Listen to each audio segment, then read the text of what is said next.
Welcome back, everybody.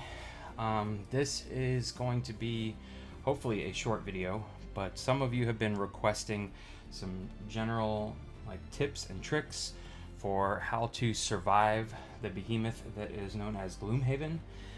So I'm just going to cover a few things, everything from how you store your game to general tips on surviving within the individual scenarios here, and take everything with a grain of salt, take with it what you will, but these are just how over a course of 2 years playing this game I have discovered what works for me and my brother-in-law, who primarily plays with me. We make it work. We have stuck to it. We're almost finished with the main campaign, and like I said, it's been since I got the game in 2018, so almost 2 years now we've been going at this. But so my first point that I would like to just tell anybody, especially if you're just starting out, take your time.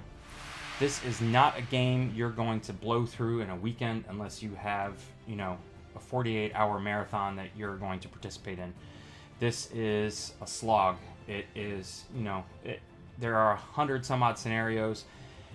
You probably won't play them all, but you can easily play half of them. Even 50 scenarios is a huge deal in any type of game like this. So take your time. Enjoy it.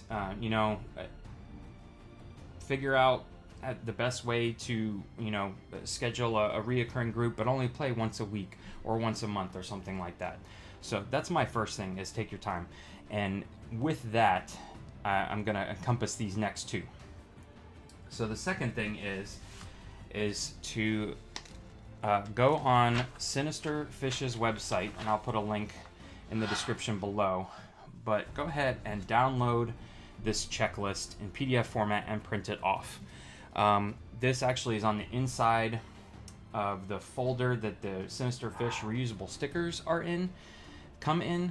So if you have that, you could just scan it, but I found it super easy to go to their website, print this off. It doesn't cost anything. You don't have to have the reusable stickers or have paid for them to download this. But essentially, it's just a list of every single scenario you have here, and you can check off the leftmost box when you have unlocked the location or the scenario, and then you can check the rightmost box when you have completed it. You also have a track for your prosperity down here, so you don't have to mark up your board, and I won't talk about those check marks down there, so we'll just move this down here like this. With this, I wish I had figured this out at the beginning, because my brother-in-law and I have taken our time. It's very easy to get going and then you kind of lose track of the story, especially if you go off on a side mission and then you try and come back to the main story and you're like, what the heck's happened? Where am I even supposed to be going? So what I started doing recently, and again, I just figured this out myself near the end. I wish somebody had told me to do it at the beginning.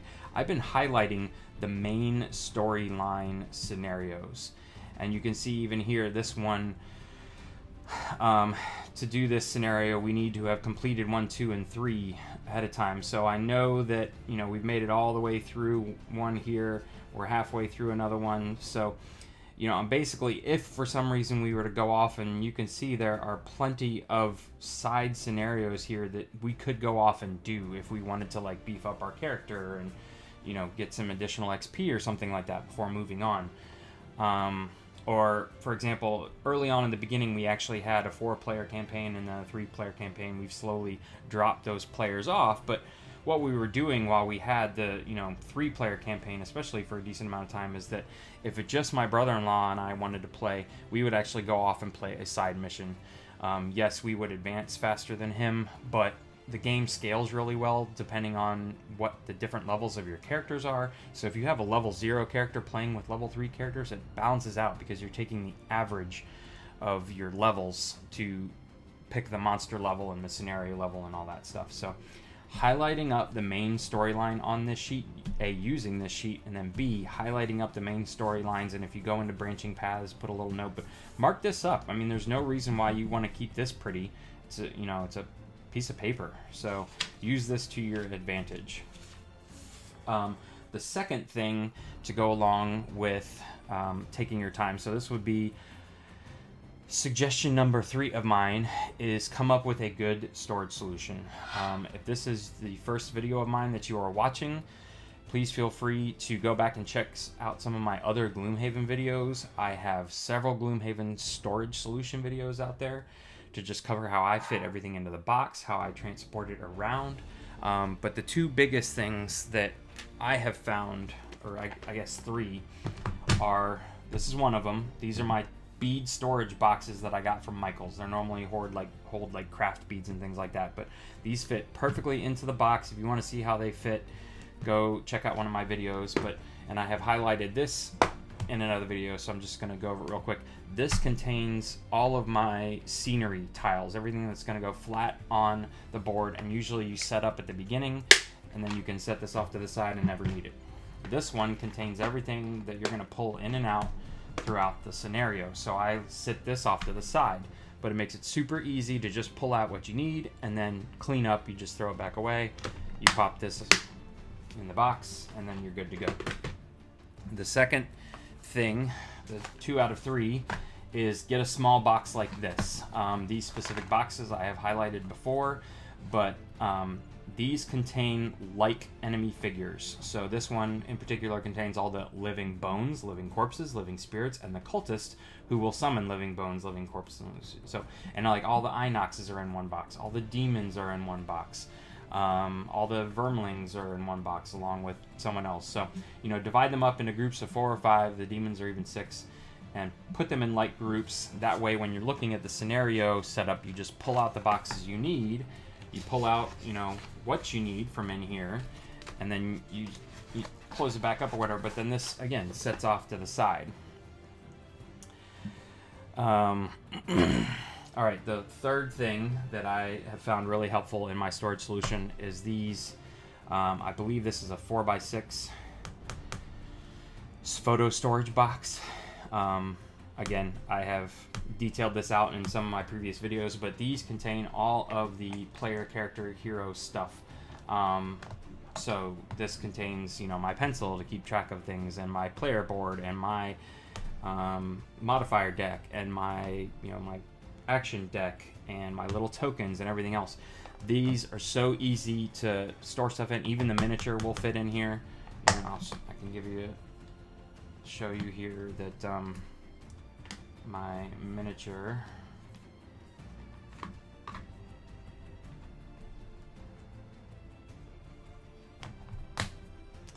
fits in there. He's not going to roll around.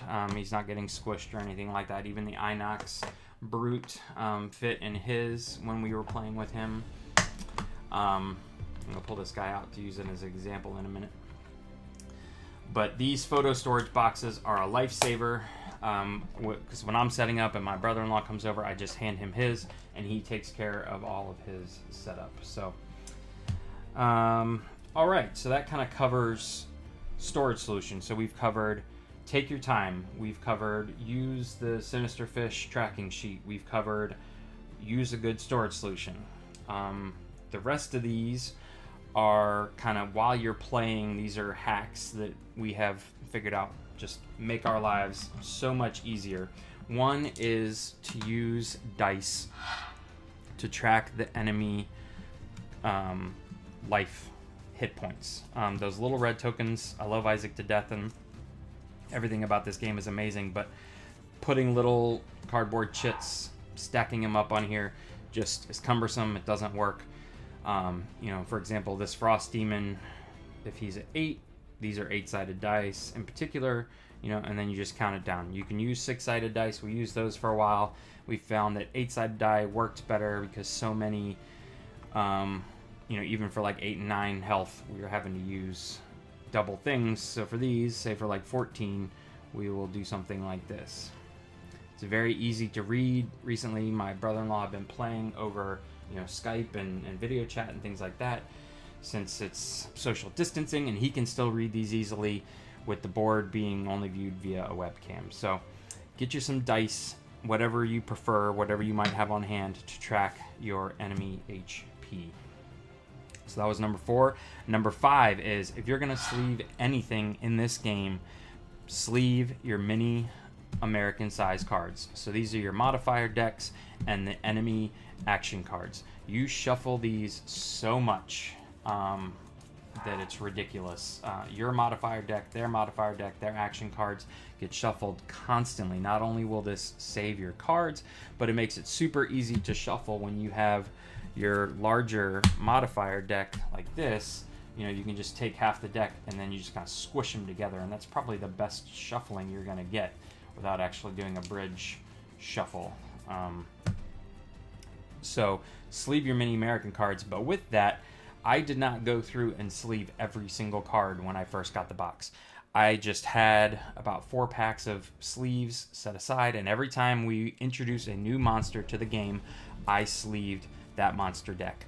Every time we upgrade, I have sleeves set aside, and we pull out the cards we want from our upgrade box, and we sleeve those right then and there. So don't feel like you have to sleeve everything in this entire game right off the bat. It's not necessary. I know that's how some people do it, and that's fine, but, you know, again, going back to number 1, take your time. It's not a race.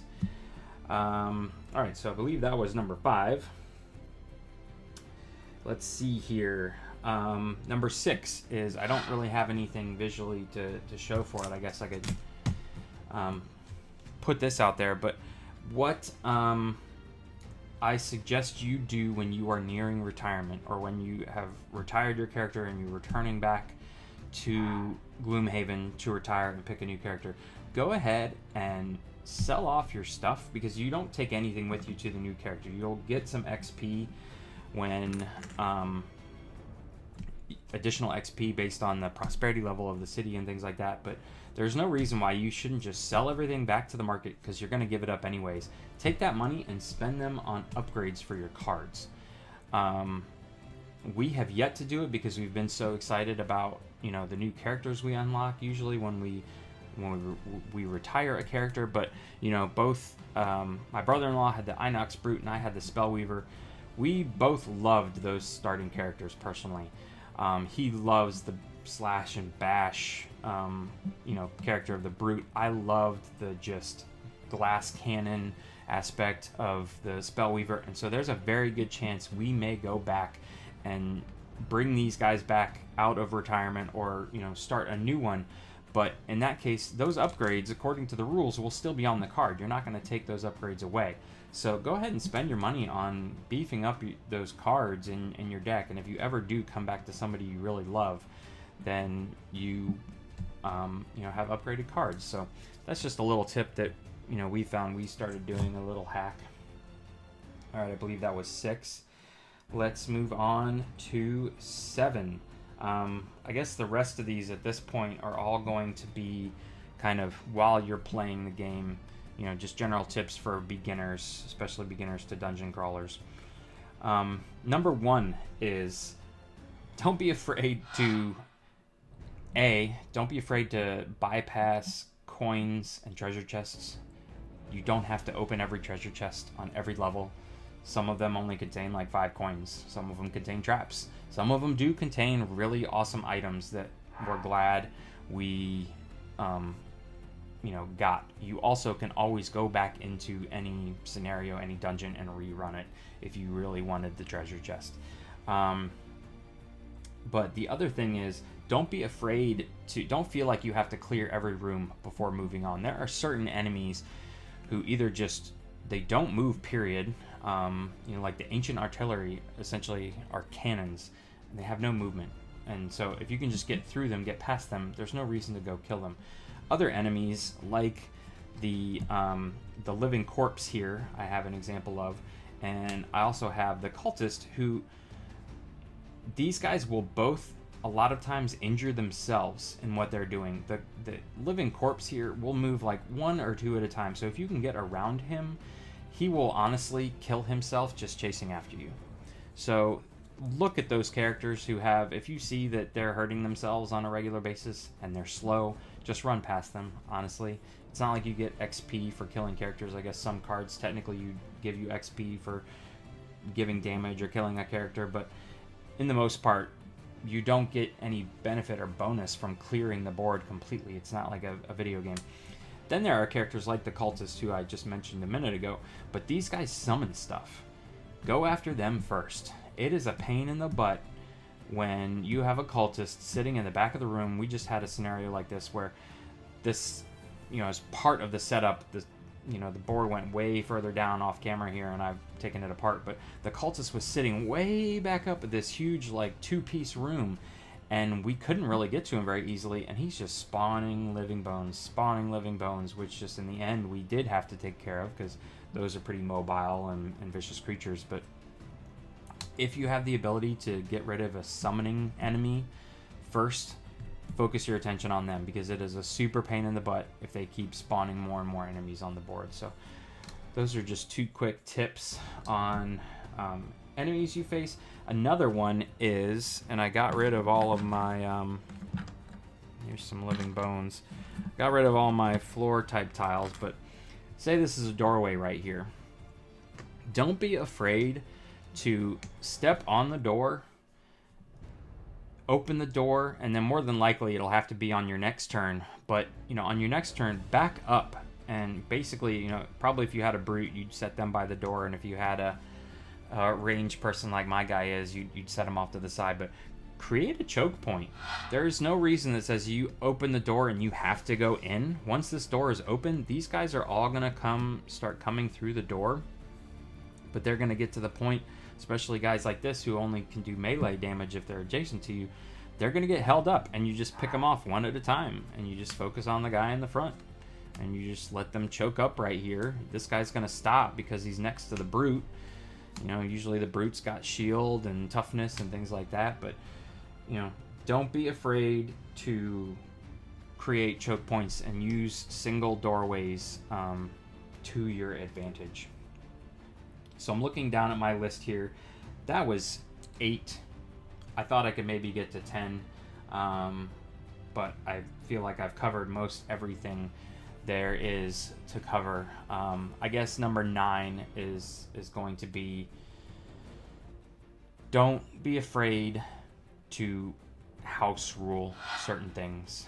I know that there are some people watching this video who are gasping right now and are, telling me I'm a disgrace to the board gaming hobby, but honestly, this is your game. Do with it what you want.